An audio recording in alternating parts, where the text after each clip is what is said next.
புதிதான கிருபை என்னில் உதிரமாய் சிந்திரதா 10,000 தூதி அதிகாலையில் கூறி பாடி புகழ்ந்திடுவே 10,000 தூதி அதிகாலையில் கூறி பாடி புகழ்ந்திடுவே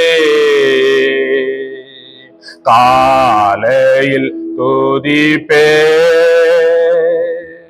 கருத்துடன் துதிப்பே காலை தெடுவோ கண்டடைவார் என்ற கர்த்தரையே துதிப்பே போன ரவியிலே காத்தி புது காலை காண செய்தி போன ரவியிலே காத்தி புது காலை காண செய்தி தேனே என் உள்ளத்தில் தானே இருந்து என் நாளை கடக்க செய்தி தேனே என் உள்ளத்தில் தானே இருந்து என் நாளை கடக்க செய்தி காலையில் துதிப்பே கருத்துடன் துதிப்பே காலை தெடுவோ கண்டடைவார் என்ற கர்த்தரையே துதிப்பே ஆண்டவரே உம்முடைய ரத்தம் எங்கள் ஒவ்வொரு மேலும் தெளிக்கப்பட்டிருக்கிறதுக்காய் நாங்கள் உமக்கு நன்றி செலுத்துகிறோம். இப்பொழுதும் ஆண்டவரே உம்முடைய வார்த்தையை நீர் எங்களுக்கு தாரும். கேட்கிற ஒவ்வொரு உள்ளத்திலேயும் தேவன் கிரியை செய்யும்படியாய் அது விதைக்கப்படுகிறதான வார்த்தை ஆண்டவரே 30, 60, 100 அதன் பலன் கொடுப்பதற்கு ஒவ்வொரு இருதயங்களும் நல்ல நிலங்களாய் மாற்றப்படுவதாக. எல்லா அந்தகாரத்தின் வல்லமைகள் பலனற்று போகும்படியாய் ஆண்டவரே சத்ருவின் ஆண்டவரே அவனுடைய ஆயுதங்கள் முனைமழுங்கி போகும்படியாய் நாங்கள் செபிக்கிறோம். ஆண்டவரே தேவன் இந்த இடத்தை முழுவதுமாய் ஆளுகை செய்வீராக. உம்முடைய கரத்திலே தருகிறோம், எங்களை தாழ்த்துகிறோம். உம்முடைய நாம மாத்திரம் மகிமைப்படுவதாக. இயேசு மூலம் ஜெபிக்கிறோம் நல்ல பிதாவே, ஆமென். நாம் ஒரு வசனத்தை, ஒரு வேத பகுதியை நாம் வாசிப்போம். 1 கொரிந்தியருக்கு எழுதின 1 நிருபம். அப்போஸ்தலனாகிய பவுல் 10ஆம் அதிகாரம் 1 முதல் நாம் 11 வசனங்கள் முடிய வாசிப்போம். இப்படி இருக்க சகோதரரே, நீங்கள் எவைகளை அறிய வேண்டும் என்று இருக்கிறேன் என்றால், நம்முடைய பிதாக்கள் எல்லாரும் மேகத்துக்கு கீழாயிருந்தார்கள். எல்லாரும் சமுத்திரத்தின் வழியாய் நடந்து வந்தார்கள்.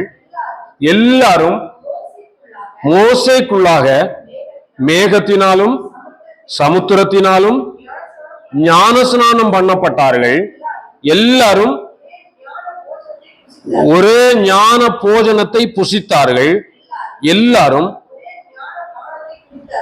ஒரே ஞான பானத்தை குடித்தார்கள்.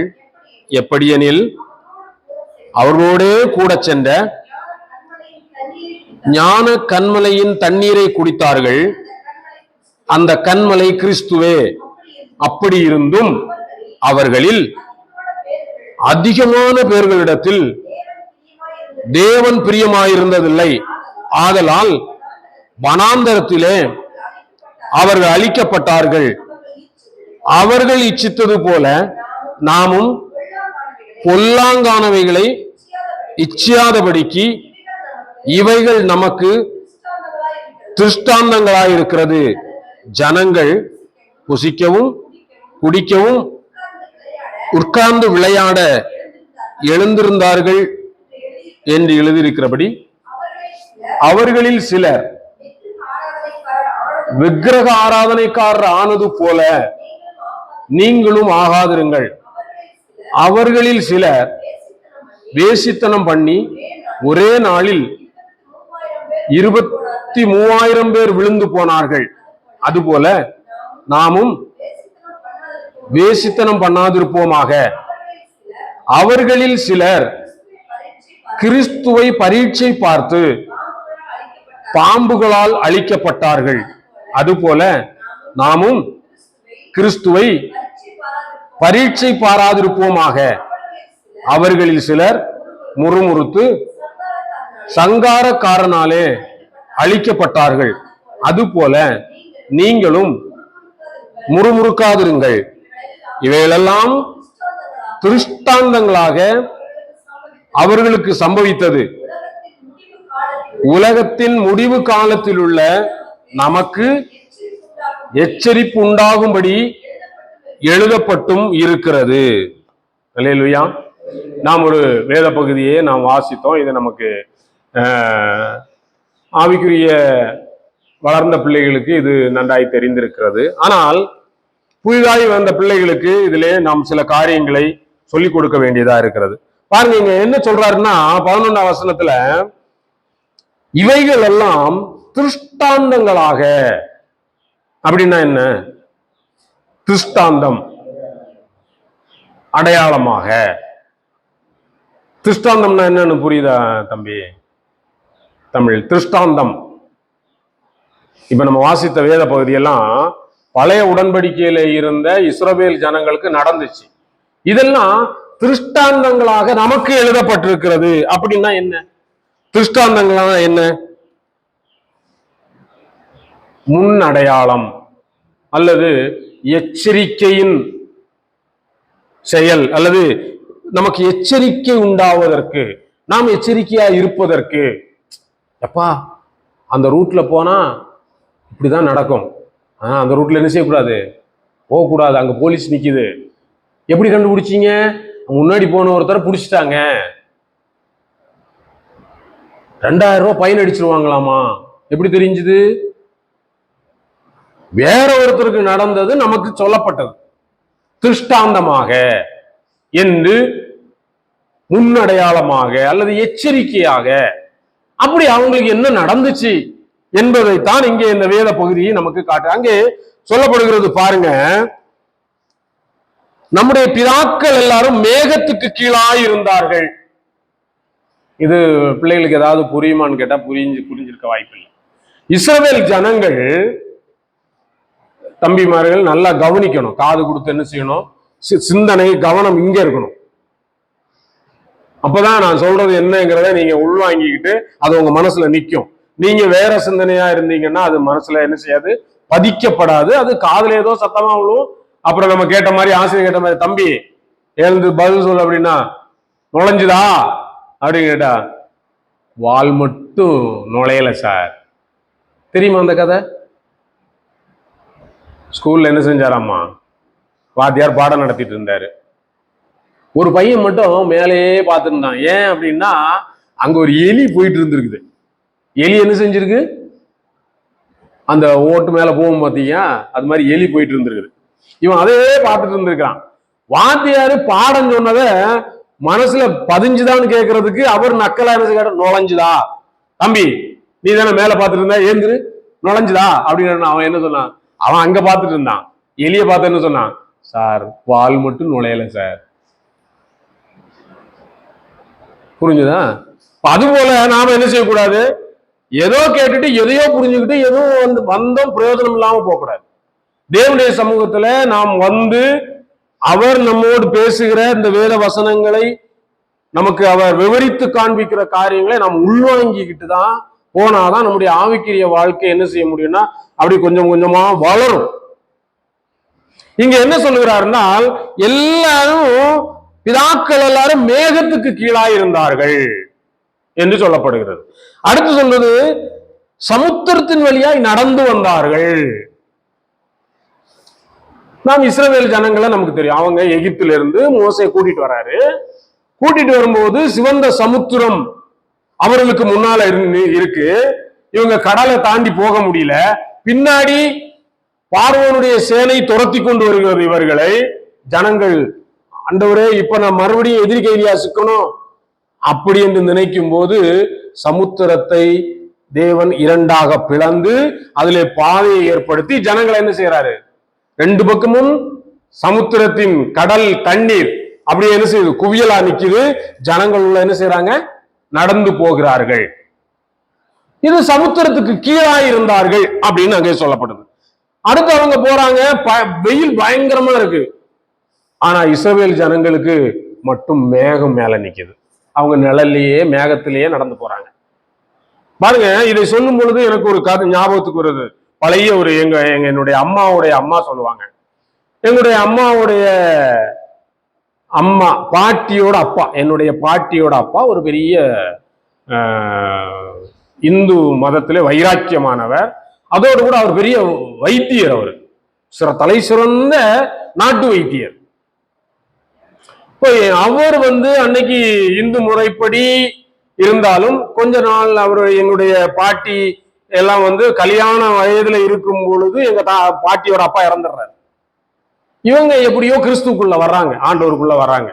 வாலிப பிள்ளைகளா இருக்கிறாங்க. எங்க பாட்டிக்கு ஒரு அண்ணன் இருக்காரு. இவங்க ரெண்டு பேரும் தனி மரமா நிக்கிறாங்க. இப்போ இவங்க ஆண்டவரை ஏற்றுக்கொண்ட உடனே தேவன் மேல ரொம்ப பற்றுதலா இருக்காங்க. எங்க பாட்டி எப்படி பாதுகாக்கிறது அப்படின்னா, எங்க அண்ணா, பாட்டியோட அண்ணா தான் என்ன செய்யறாரு, வேலைக்கு போய் தங்கச்சியை போஷிச்சு அவங்கள கல்யாணத்துக்காக எல்லாம் சேர்த்துட்டு இருக்காரு. ஆனா இவருக்கோ வேலை செஞ்சு பழக்கம் இல்லை. ஏன்னா அப்பா சிறந்த வைத்தியரா இருந்தனால இவர் கூடவே இருந்து அப்படி இப்படி இருந்தனால இவர் வேலை செஞ்சு பழக்கம் இல்லை. ஆனா இப்ப வேலை செய்ய போக வேண்டிய கட்டாயத்துக்குள்ள வந்துட்டாரு. இப்ப இவர் என்ன செய்யறாருன்னா வேலைக்கு போறார். என்ன வேலை? அன்றைக்கெல்லாம் விவசாய பணிதான். வேலைக்கு போறார். அப்ப சொல்லுவாரு, தங்கச்சிக்கிட்ட சொல்லுவாரு, மா எனக்கு பழக்கம் இல்லை, நீ ஜெபம் பண்ணிட்டே இரு, எனக்கு ஆண்டவர் பலனை தரணும்னு ஜெபம் பண்ணிட்டே இரு அப்படின்னு. எங்க பாட்டி சாட்சியா இதை என்கிட்ட சொல்லியிருக்காங்க. சின்ன வயதுல எங்க பாட்டியோட அண்ணா வேலை செய்யும் போது அவருக்கு மேல மட்டும் மேகம் வந்துகிட்டே இருக்குமா. அவர் மட்டும் நிழல்ல நின்று வேலை செய்வார். அவரு மத்தவங்க எல்லாம் பார்த்துட்டு நீ இங்க நில்லு அப்படின்னு சொன்னோடனே இவரை பிடிச்சி வெயில கொண்டு விட்டா மேகம் அங்க போயிருமாமா. அவங்களுக்கே ஆச்சரியம், என்ன இது? இப்படி இஸ்ரவேல் ஜனங்களை தேவன் என்ன செய்தார் என்றால் மேகம் அவர்களை மேலிருந்து அவர்களை பாதுகாத்தது. இன்னைக்கு நம்மையும் ஆண்டவர் அநேக நேரங்கள் இப்படி காக்கிறாரா? எத்தனையோ விதமான ஆபத்துக்கள், எத்தனை விதமான மரணக்கண்ணிகள், சோதனைகள், போராட்டங்கள், ஏமாற்றங்கள், அவமானங்கள், வறுமை. ஆனா ஆண்டவர் என்ன செய்யறாருன்னா மேகம் போல நம்ம என்ன செய்யறாரு, காக்கிறார். இப்படி இஸ்ரவேல் ஜனங்களை மேகத்துக்கு கீழா ஆண்டவர் அந்த நிழலையே நடத்தி, பாலைவனத்துல மேகத்துக்கு கீழா நடத்தி. அடுத்து சொல்றாரு பாருங்க, எல்லாரும் மோசைக்குள்ளாக மேகத்தினாலும் சமுத்திரத்தினாலும் ஞானஸ்நானம் பண்ணப்பட்டார்கள். இந்த சமுத்திரத்துக்குள்ள வரதையும் மேகத்துக்கு கீழே வரதையும் இங்க வேதம் எதற்கு ஒப்பிடுகிறது என்றால் ஒரு ஞானஸ்நானத்துக்கு ஒப்பிடுகிறது. நீங்களும் நானும் ஞானஸ்நானம் எடுத்திருக்கிறோமா அப்படின்னு பார்த்தா ஆமா, ஞானஸ்நானம் எடுத்திருக்கோம். அப்ப எங்க இருக்கிறோம் நாம? மேகத்தினாலையும் சமுத்திரத்துக்கு கீழையும் நாம இருக்கிறதுக்கு அடையாளமாக, திருஷ்டாந்தமாக இது காணப்படுது. நாம என்ன செஞ்சிருக்கிறோம்? ஞானஸ்நானம் எடுத்துட்டோம். ஞானஸ்நானம் எதற்கு அடையாளமாக இருக்கிறது என்பது உங்களுக்கு தெரியுமா பிரியமானவர்களே? நான் சொல்லுகிறேன், ஞானஸ்நானத்தை பற்றி பல ஆண்டுகளாக இருக்கிற நமக்கு கூட தெரியாது ஞானஸ்நானம் எதற்கு அடையாளம் என்று. அங்கே பேதுரு எழுதும்போது சொல்லுகிறார், அங்கே பேழை இருந்துச்ச, பேழையில ஜனங்கள் தண்ணீர்னால அழிக்கப்பட்டாங்க. உலகம் தண்ணீர்னால என்ன செஞ்சது? அழிக்கப்பட்டது. ஆனா நோவாவும் குடும்பமும் மிருக ஜீவனும் தண்ணீரினாலே காக்கப்பட்டார்கள். எப்படிங்க? தண்ணீரால காக்கப்பட்டாங்க. அதே தண்ணீர் உலகத்தை அழித்தது. இன்றைக்கு நாம் தண்ணீரினால் காக்கப்பட்டிருக்கிறோம். தேவன் நம்மை ஞானஸ்நானம் பண்ணி இன்றைக்கு நாம் கேட்ட சங்கீதத்தின்படியாக சிறைப்படுத்தி வைத்திருக்கிறார். நான் அவரோடு கூட ஒரு உடன்படிக்கை பண்ணி சிறைக்குள்ள வந்திருக்கிறேன், பேழைக்குள்ள வந்திருக்கிறேன். நீங்களும் நானும் ஞானஸ்நானம் எடுத்த நீங்களும் நானும் அவரோடு கூட பேழைக்குள் பிரவேசித்திருக்கிறோம், சிறைப்படுத்தப்பட்டிருக்கிறோம். இப்பொழுது உலகத்தில் இருக்கிற பாவங்களை நான் செய்ய முடியாது, உலகத்தோடு ஒத்து என்னால வாழ முடியாது.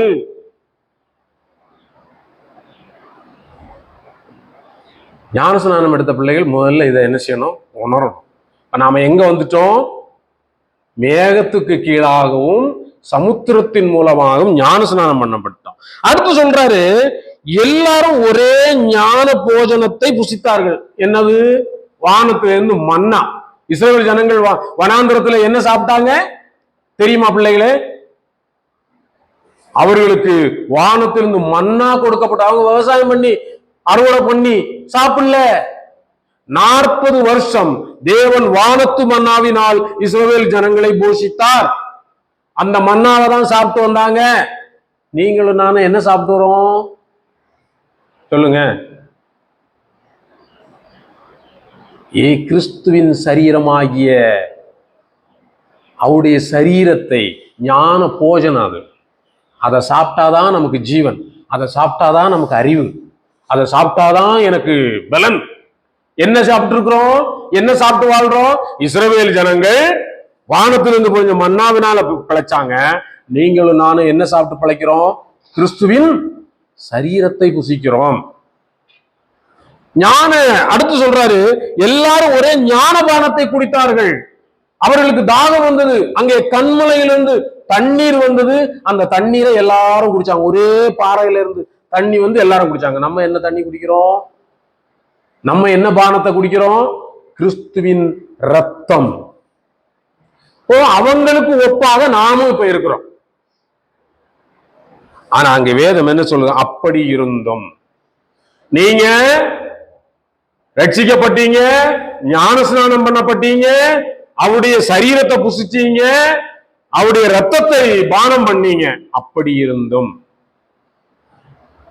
அங்கே நான் இன்னொரு இடத்துல நான் இதை ஏற்கனவே சொல்லி இருக்கிறேன். இஸ்ரவேல் ஜனங்கள் 40 வருடம் தேவன் அவர்கள் வழிநடத்தி வந்த போது, வனாந்தரத்தில் அவர்கள் வழிநடத்தி வந்த போது வேதம் சொல்லுகிறது, அவர்கள் நடந்து நடந்து அவங்க கால் என்ன செய்யல? வீங்கல. அவர்கள் போட்டிருந்த உடை பழசா போகல. அவர்கள் போட்டிருந்த பாதரட்சை செருப்பு தேஞ்சு போகல, பழசா போகல. இன்றைக்கு ஆண்டவர் நம்மை அப்படி நடத்துகிறார்.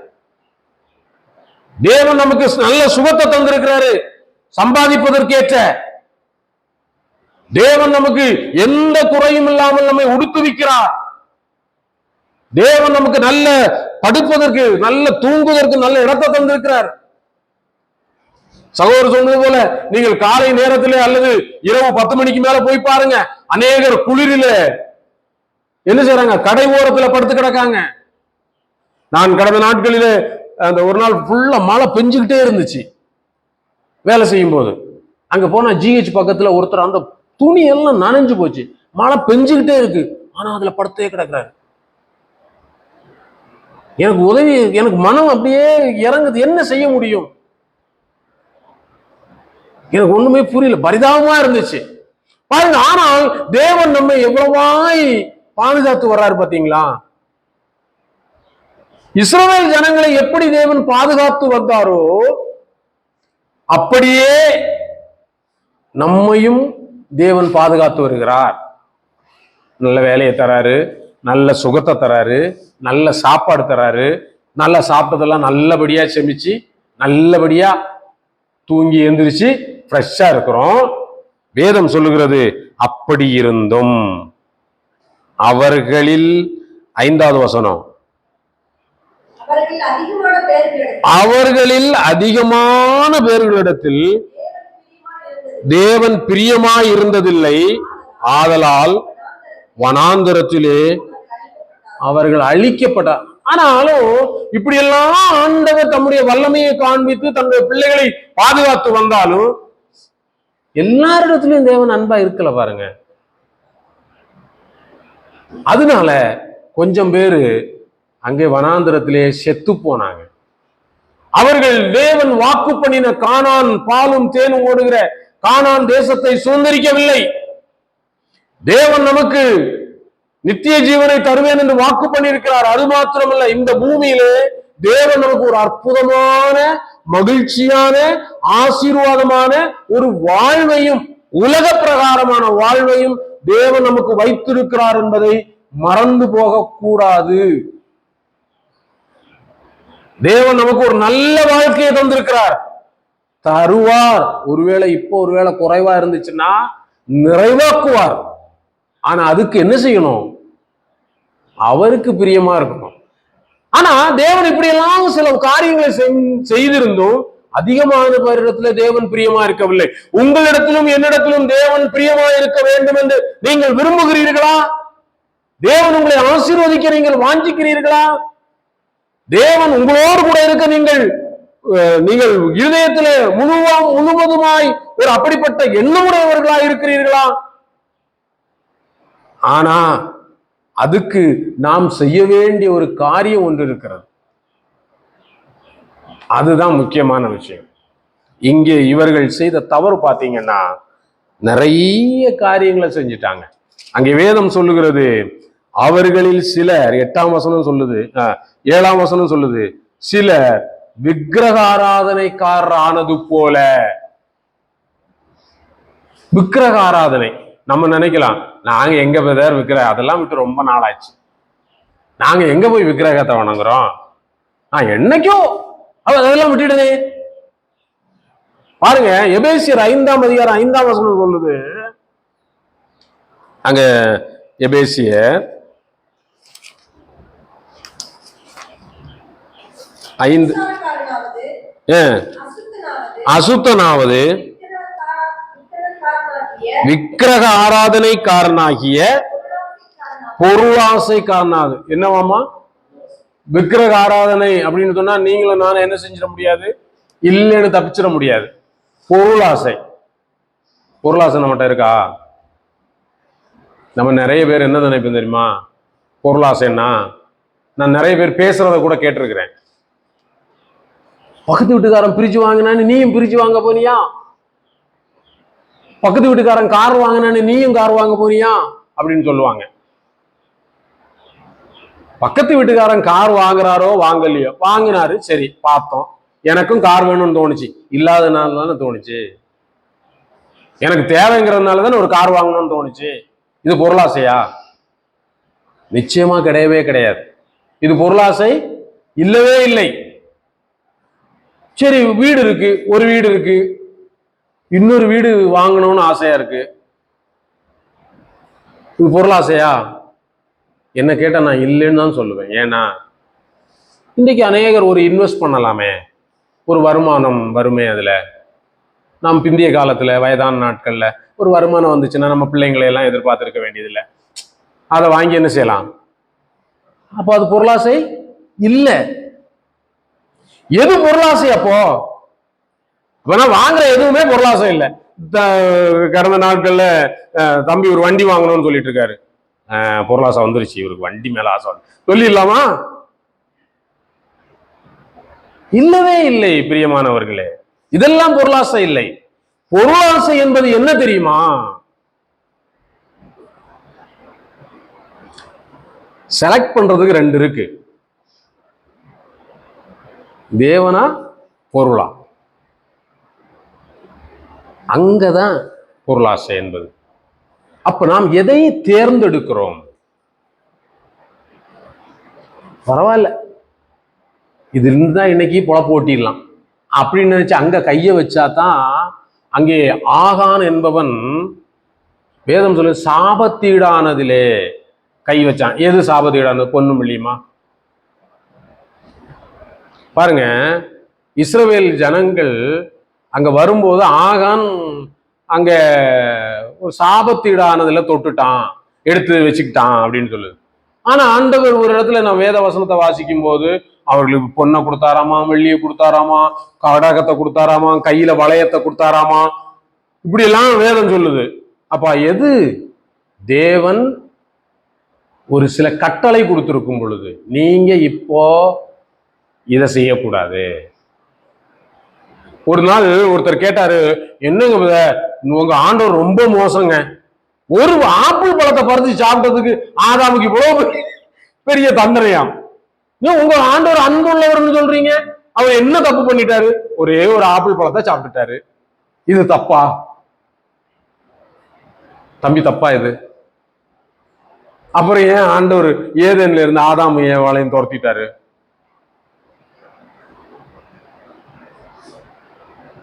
ஒரு வேடிக்கையா ஒருவர் சொன்ன இது நமக்கு கேட்டிருக்கிறேன், சொல்றேன் பாருங்க. 2 பேருக்கு தகராறு வந்துச்சு, சொத்து தகராறு. எப்படி? இது ஏன் மரம், இங்க ஒரு பனைமரம் நிக்குது, இது ஏன் மரம், அது ஓ மரம் அப்படின்னு பிரச்சனை வந்து வேலியை புடுங்குற அளவுக்கு வந்துட்டாங்க. 2 வீட்டுக்காரங்களும் சண்டை, உயிர் சண்டை. போலீஸ்ல கம்ப்ளைண்ட் போயிடுச்சு. கம்ப்ளைண்ட் வந்து போலீஸ் என்ன பண்ணிட்டாங்க, அங்க ஒரு கயிறை போட்டு, இந்த பாருமா கோர்ட்ல கேஸ் தொடுத்தாச்சு, இனி நீங்க என்ன செய்யக்கூடாது, 2 பேரும் இதுக்குள்ள என்ன செய்யக்கூடாது, வரக்கூடாது, சரியா அப்படின்னு. ஒரு பையன் சுட்டிக்கார பையன் என்ன பண்ணிட்டான், வந்து கயிறெல்லாம் அவுத்து போட்டு என்ன செஞ்சுட்டான், போலீஸ் வந்து அவனை பிடிக்குது, அடிக்க போகுது, அவனை போலீஸ் ஸ்டேஷன். அவங்க பாட்டி ஓடிடுது, ஐயா அவன் ஒரு கயிறைத்தானே அவுத்தான், இந்தாங்க நான் ஒரு பண்டல் கயிறே கொண்டு வந்து தரேங்க ஐயா. 5 ரூபா கயிறு அவுத்ததுக்காக அவனை கூட்டிட்டு போவாதுங்க. எப்படிங்க? கயிறு அவுத்ததாங்க தப்பு, கயிறு அவுத்தது தப்பா? ஏங்க அந்த கயிறு நான் ஒரு பண்டல் கயிறே வாங்கி தரேன், பையனை விட்டுருங்க. விட முடியுமா? ஏன் தம்பி சொல்லு, ஏன் விட்டுலாமா? அந்த போலீஸ் வந்து நம்ம வீட்டை வந்து பூட்டி சாவி எடுத்துட்டு திறக்க கூடாதுன்னு சொல்லிட்டு போகுது, நீங்க போய் பூட்டை அறுத்து உள்ள போறீங்க. நாளைக்கு போலீஸ் உங்களை பிடிக்க வருது, அம்மா சொல்றாங்க, ஏங்க பூட்டு தானே, இருந்தாங்க அதை விட பெரிய பூட்டு நான் வாங்கி தரேன், சரியா? எது தவறு? பூட்டு அறுத்ததா தப்பு? அங்க என்ன தவறு? சட்டத்தை மீறினது தவறு. ஆதாம் ஏவாள் என்ன பண்ணாங்க, பழம் பறிச்சு சாப்பிட்டதுக்காக அவங்கள துரத்துல, தேவனிட்ட கட்டளையை மீறினார்கள், அதனால் தண்டிக்கப்பட்டார்கள். ஆகான் என்பவன் என்ன பண்ணா, இதுல தொடக்கூடாதுன்னு சட்டம் சொல்லி இருக்கு, அவங்க போட்டு எல்லாருக்கும் கூப்பிட்டு, இங்க பாருங்கப்பா எல்லாரும் இப்ப சமையல் எல்லாம் ரெடி ஆயிடுச்சு, எல்லாரும் உட்காந்து ஒரே நேரத்துல நம்ம சாப்பிட போறோம் அப்படி சொன்னா, இவர் ஆளா போய் சாப்பாடு எடுத்து சாப்பிட்டா எப்படி இருக்கு, புறவாசல் வழியா?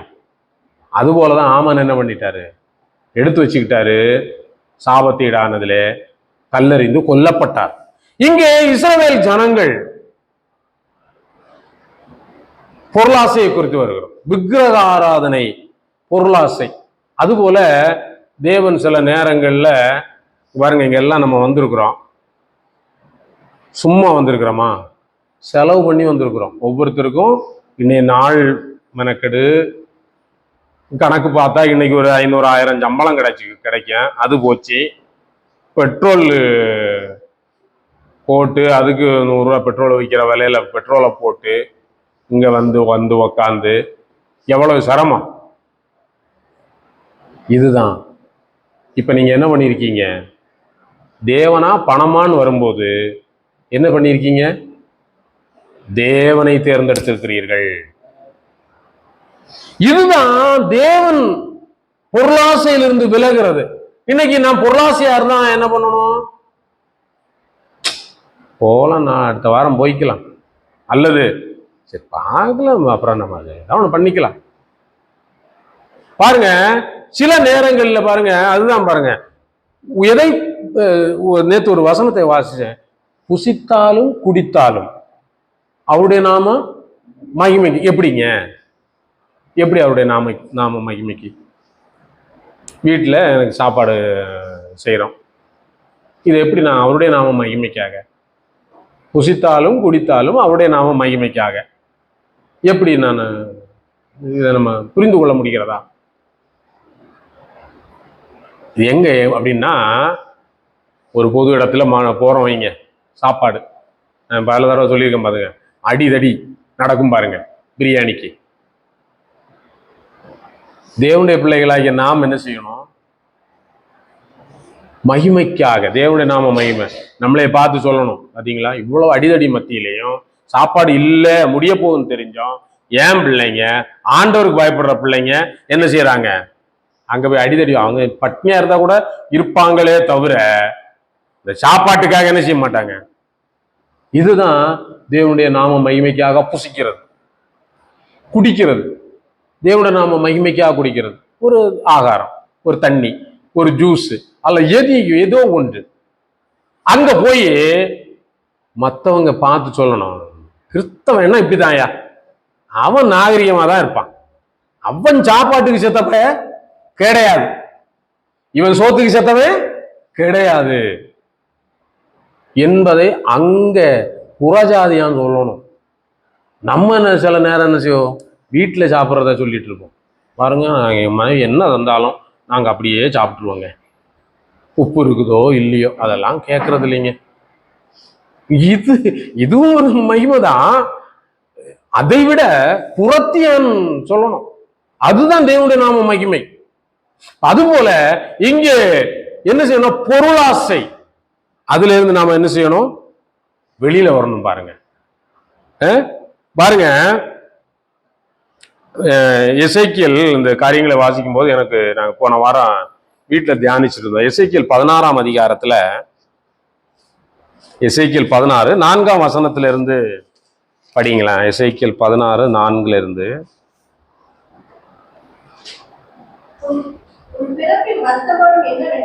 போதும் இருங்க, ஒரே நிமிஷம் இருங்க, ஒவ்வொருத்தரையும் சொல்றேன், ஒவ்வொருத்தரா சொல்றேன். இங்க பாருங்க, ஹென்றி ஜோசப், உன் பிறப்போடைய வர்த்தமானம் என்னன்னா? ஜெரோம், உன்னுடைய பிறப்பின் வர்த்தமானம் என்ன தெரியுமா? பிரபு, உன்னுடைய பிறப்போட வர்த்தமானம் என்னன்னு தெரியுமா? விக்னேஷ், உன்னுடைய பிறப்பின் வர்த்தமானம் என்னன்னு தெரியுமா? மகேந்திரன், ராஜா, தமிழரசன், பிரதர் சுரேஷ், உங்க பிறப்பின் வர்த்தமானம் என்ன தெரியுமா? படிங்க பிரதர். நீ பிறந்த நாளிலே தொப்புள் அறுக்கப்படல, நீ சுத்தமாவதற்கு தண்ணீரினால் குளிப்பாட்டப்பட. பிறந்த நாள்ல பாருங்க, பிறந்த போது இந்த உலகத்துல நான் இருந்தேன், உலகத்தோட எனக்கு எந்த தொப்புள் கொடி உறவு இருந்துகிட்டே இருந்துச்சு, பாவத்துலதான் இருந்தேன், தொப்புள் அறுக்கப்படல. அந்த பாவம் தான் எனக்குள்ள வந்துகிட்டே இருந்துச்சு, பிறப்பின் பாவம் எனக்குள்ள இருந்துகிட்டே இருந்துச்சு. பாருங்க, குளிப்பாட்டப்படல, அழுக்குக்கு போக குளிப்பாட்டப்படல, உப்பால் சுத்திகரிக்கப்படவும் இல்லை, துணியினால சுத்தப்படவும் இல்லை, உனக்காக பரிதவித்து இவைகளில் ஒன்றையாகிலும். ஆமா, பாவத்துல இருந்த ஒரு பய கூட இந்த பாவத்துல இருந்து மனம் திரும்புன்னு எனக்கு சொன்னதில்லை. நான் இந்த சிகரெட் பிடிச்சா எனக்கும் ஒண்ணு வாங்கிதான்னு கேட்கிறான், நான் சரக்கு அடிச்சா எனக்கும் ஒரு கோட்டர் வாங்குங்கிறான், வா சிஎஸ்ங்கிறான், வா சினிமாவுக்கு போலாங்கிறான், வா டாவடிக்க போலாங்கிறான், வா ஜாலியா சுத்திட்டு வரலாங்கிறான். ஒருத்தன் கூட தப்புன்னு சொல்றதுக்கு ஒரு பயலும் இல்லை. ஒருத்தன் கூட நான் சாவ போறேன் பாவத்துல, என்னுடைய அழிவை குறித்து என்ன கண்டிச்சு உணர்த்துறதுக்கு ஒருத்தனும் வரல, என்ன விடுதலை ஆக்குறதுக்கு யாரும் வரல. நான் மரண பயத்துல இருந்தேன், ஒரு பயல்கிட்ட சொல்லவும் முடியல.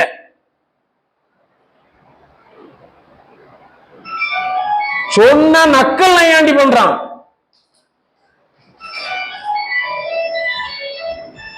நான் கிடந்த நிலையே வேறங்க, என்ன கண்டிக்கிறதுக்கும் ஒருத்தனும் இல்ல, கூட கூட்டிட்டு போய் குடிக்க வைக்கிறதுக்கும், சினிமா பாக்குறதுக்கும், பிள்ளைகளை ராவடிக்கிறதுக்கும், இன்னும் பலவிதமான காரியங்களை செய்யறதுக்கு தான் கூட நிறைய பேர் இருந்தான்.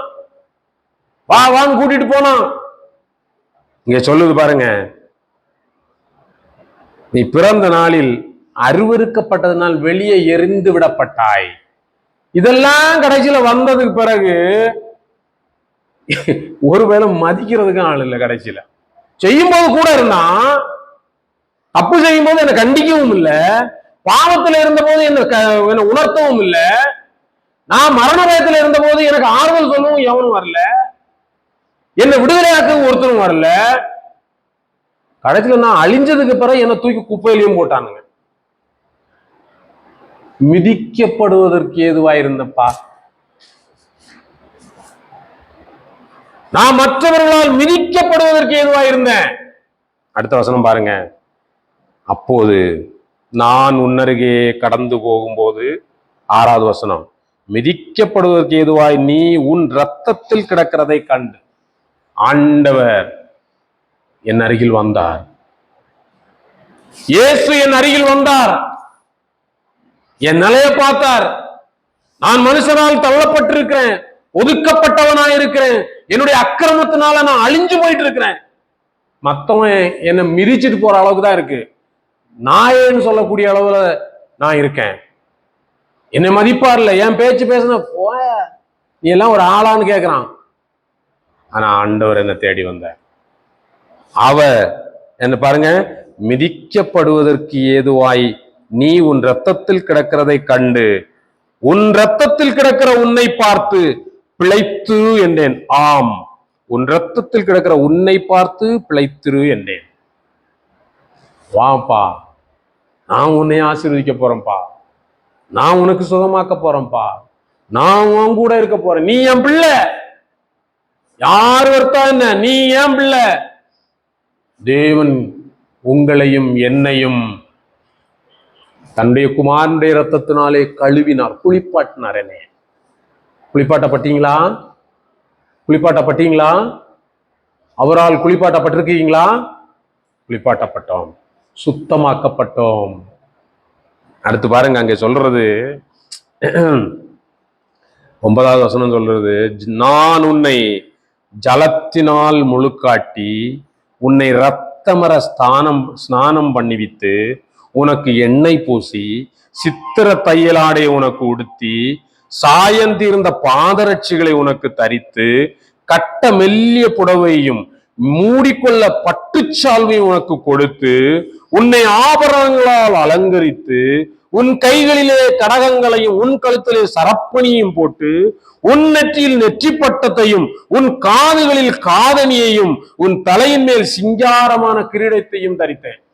உங்களை என்னையும் எங்கேயோ பாவத்துல அழிஞ்சிட்டு இருந்த நம்மை ஆண்டவர் தூக்கி எடுத்துட்டு வந்து அவர் கழுவி சுத்தமாக்கி அவருடைய பிள்ளை என்கிற சாணத்தை நமக்கு கொடுத்து நமக்கு பரிசுத்தம் என்பதை கொடுத்து பாவம் செய்ய முடியாதபடி நம்மை சிறைப்படுத்தி அக்கிரமத்தை செய்ய முடியாதபடி நம்மை சிறைப்படுத்தி உயர்ந்த இடத்துல வச்சு பார்க்கிறாரு. எல்லாரும் பிரதர் கை கூப்புற இடத்துல கொண்டு வந்துட்டார். ஆனா நாம் என்ன செய்யறோம் தெரியுமா?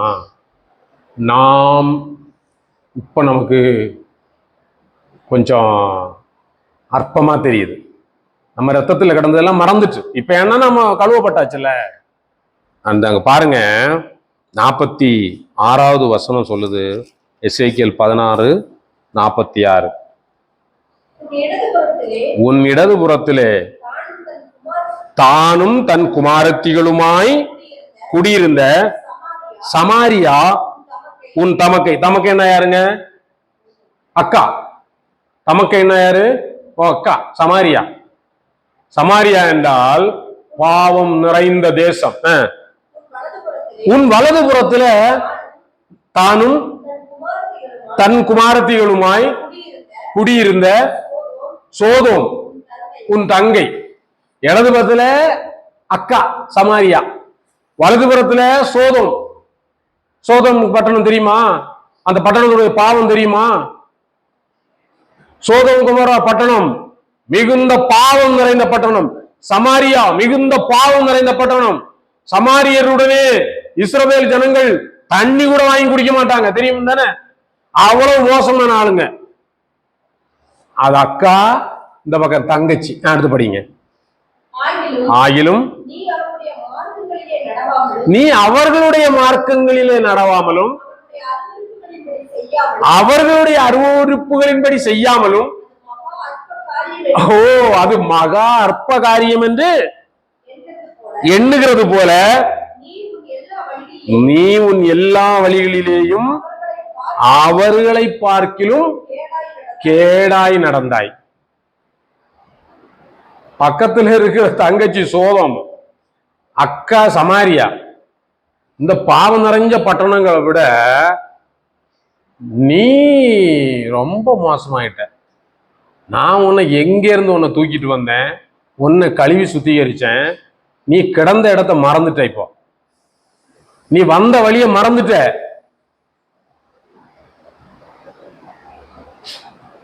பாருங்க, அங்கே இன்னொரு வசனம் எனக்கு ரொம்ப, பாருங்க 51ஆம் வசனத்தை படிங்க. நீ செய்த பாவங்களில் அரைவாசியும் சமாரியா செய்யல.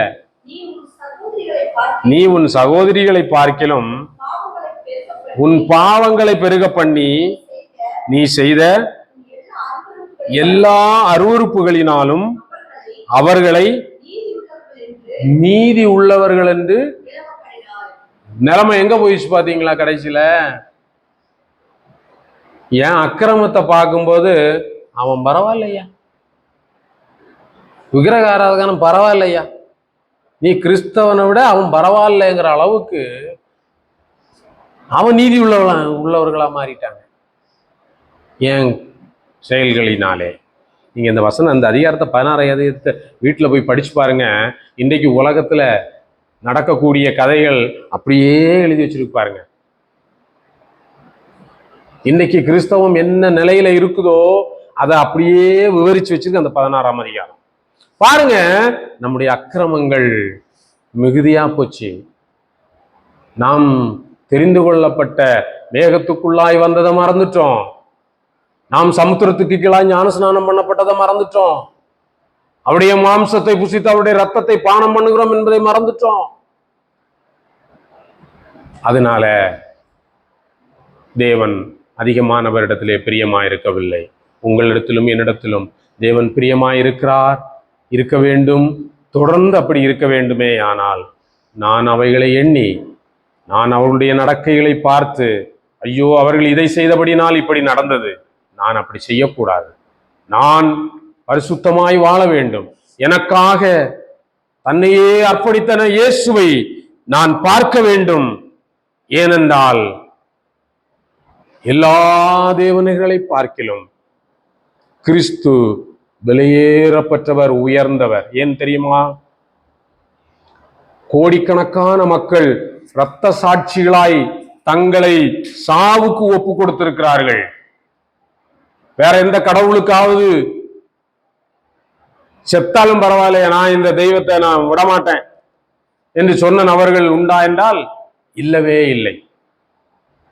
ஏய், நீ மறுதளிச்சுட்டு போயிரு அப்படின்னு அவங்களுக்கெல்லாம் வந்ததும் இல்லை, வந்தாலும் அவங்க ஓடிடுவாங்க. ஆனா அநேக கோடிக்கணக்கான இரத்த சாட்சிகளாய் மரித்திருக்கிறார்கள். அவர்களுக்கு கிறிஸ்துவை விட்டு ஓடி போவதற்கு நேரம் கிடைத்திருக்கும், ஆனா ஓடி போகல. ஏன்? ஆராதனைக்கு ஏற்ற தெய்வம் அவர் மாத்திரம்தான். நம்முடைய நம்பிக்கைக்கு உரிய ஒரே தேவன் இயேசு கிறிஸ்து மட்டும்தான். ஏனென்றால் அவர் வாக்கு பண்ணினவர் உண்மை உள்ளவர். நான் உன்னை விட்டு விலகுவதும் இல்லை, உன்னை கைவிடுவதும் இல்லை என்று சொன்னவர் அவர் தன்னுடைய வாக்கு தத்தங்களிலே உண்மை உள்ளவராய் இருந்து, நாம் அநேக நேரங்களில் அவருடைய சத்தத்துக்கு தூரம் போனாலும் அவர் தன்னுடைய வாக்கு தத்தங்களிலே உண்மை உள்ளவராயிருந்து நம்மை நடத்துகிற தேவனாக இருக்கிறார். அதனாலே நம்முடைய ஆராதனைக்கு தகுதியான நம்பிக்கைக்கு உரிய தேவன் அவர். அவர் சொன்னா அதை செய்வார். என்னை ஆசீர்வதிப்பேன் என்று சொல்லி இருக்கிறார், என்னை ஆசீர்வதிப்பார். உன்னை சுகமாக்குவேன் என்று சொல்லி இருக்கிறார், அவர் சுகமாக்குவார். நானே உன் பரிகாரியாகிய கர்த்தர் என்று அவர் சொல்லி இருக்கிறார், அவர் எனக்கு பரிகாரியாக இருப்பார். அது மட்டுமில்ல, பின்பற்றுவதற்கு ஒரு நல்ல தேவன் என்றால் தகுந்த தேவன் இயேசு கிறிஸ்து மட்டும்தான். அவர் ஒருவர் தான் கேட்டார், என்னிலே பாவம் உண்டென்று உங்களில் யார் என்னை குற்றப்படுத்தக்கூடும்? அவரை குற்றப்படுத்த ஒருவராலும் முடியவில்லை. குற்றம் கண்டுபிடிக்க வேண்டும் என்று அவர் பின்னாலேயே சுத்திட்டு போனாங்க. ஆனா அவரை எந்த விதத்திலும் அவரிடத்துல எந்த குறையும் கண்டுபிடிக்க முடியவில்லை. அவர் மகா பரிசுத்தர். மகா பரிசுத்தர். நாம் ஆராதிக்கிற தேவன். அவரை பின்பற்றுவதற்கு தகுந்த தேவன் இயேசு கிறிஸ்து. ஆகையினாலே மரணம் எனக்கு சம்பவிக்கிறதா இருந்தாலும் நான் அவரை பின்பற்றுவேன். எந்த சூழ்நிலையிலும் நான் அவரை பின்பற்றுவேன். அவரே நம்பிக்கைக்கு உரிய தேவன், அவரே ஆராதனைக்குரிய தேவன், அவரே பரிசுத்தர். அவரை நான் பின்பற்றுவேன் என்கிற வைராக்கியத்தோடு கூட நாம் அவரை பின்பற்றுவோமேயானால் அவர் நமக்கு வாக்கு பண்ணின ஆசீர்வாதமான தேசத்தையும் ஆசீர்வாதத்தையும் ஜீவ கிரீடத்தையும் அவர் நமக்கு தருவதற்கு உண்மையும் நீதியும் வல்லமையும் உள்ள தேவனாயிருக்கிறார். அந்த தேவனை பின்பற்றுவதற்கு நாம் நம்மை ஒப்பு கொடுப்போம். தேவன் நம்மை ஆசீர்வதிப்பாராக. ஆமென். நாம் கண்களை மூடலாம்.